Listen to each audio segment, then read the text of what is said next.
I'm super excited. Me and my sis is headed to Sarah Jakes Roberts Power Moves. It's gonna be so dope. Oh my god, I'm excited. I'm ready to go, y'all. Let's go. Thank you. Video all time. I'm just supposed. I'm like my hair looking crazy. Alright, Sarah Jakes. Show my sisters because we love J-Bo. I gotta show my sisters because they're gonna be going crazy. It's not the person itself, but Yes. I need a picture, girl. He's an awesome designer. All right, can we give it up for our first contestants? I'm gonna meet y'all down here so we can get close and intimate. Y'all can get that power and energy from the crowd. Come on up. All right, give it up one more time for our contestants.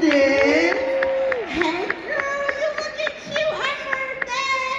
Hey now, hey mama, come on over. Y'all ready? Y'all don't even want to get close, like it's a competition.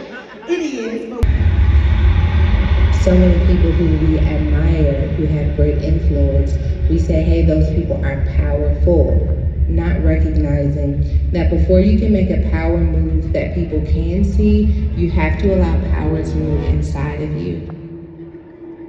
Power moves is not just about doing things that feel big and important.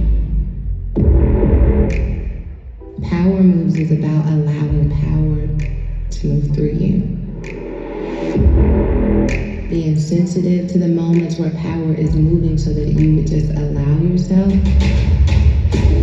to move as power moves in your life. That power has to be in you. It has to be a part of you. A relationship is healthy or effective for us. What does this polish versus what does this tarnish? Outside of that, I think that there are also practical tools and resources. So obviously, my lane is more in the faith and inspiration and motivation. And prayerfully, there have been things that we've done along the way that have been instrumental in polishing your power. But then there are often moments where we need practical tools. Therapy can help us polish our power. Sometimes going back to school is a part of polishing our power.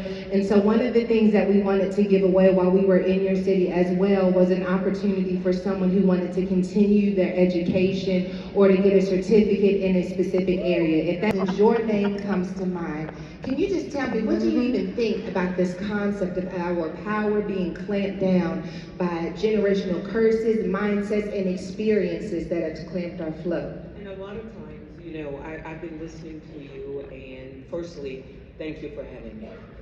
And this is what power looks like.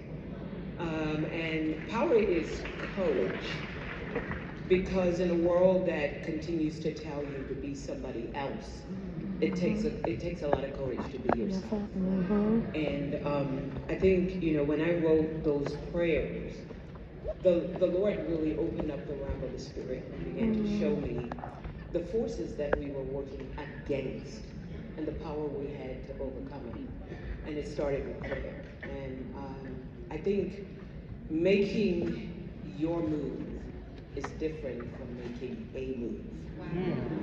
It's something that you own.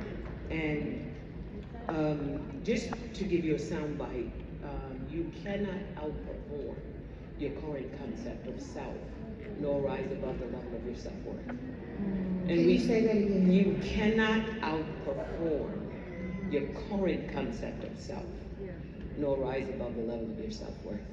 It out together, and quite literally we are going to embody the message of this book, because I'm used to having like my worship team, sometimes Dr. Anita comes through, and that is the rhythm of power that I'm used to. I know that with worship and with my friends, like we are able to cultivate an environment that makes me feel safe. But I think that God wanted to push me outside of my comfort zone and make me really grab my girl panties and say do exactly what the book says, which is to discover what power looks like when it shows up in an environment or situation that is different than what we're used to.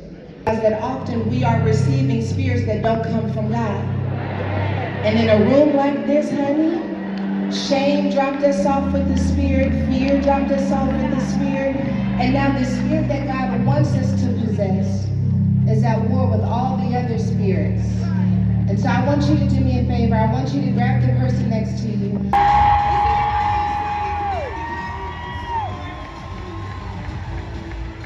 I am beyond excited to be back in Chicago. It feels good already. I feel like we got the right women in the room.